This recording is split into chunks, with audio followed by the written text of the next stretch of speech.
सच्ची बात यह है कि पाकिस्तान के खिलाफ साजिश हुई और ये इमरान खान को उसके ऊपर सजाए मौत देने के लिए तो ले रहे हैं। लॉयर हैं खान साहब के लॉयर सलमान अकबर राजा, उन्होंने बहुत ज़बरदस्त दलाइल पेश किए और आज हमें बहुत और बेहतर तरीके से समझ आई कि ये जो कोर्ट लगा हुआ है जेल के अंदर, हमें आज पहले से ज़्यादा अच्छी तरह समझ आ गई है कि ये जो है ना, ये बहुत बड़ा मजाक हो रहा है। लॉयर्स आपके साथ ये बात नहीं करेंगे, लेकिन हमें आज ये समझ आ गई है कि ये बहुत बड़ा मजाक है।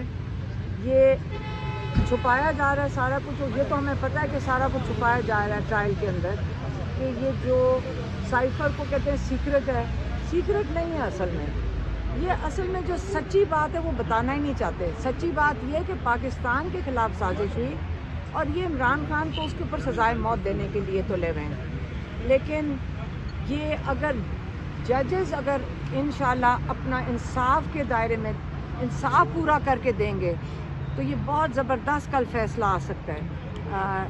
जस्टिस मियां गुल औरंगज़ेब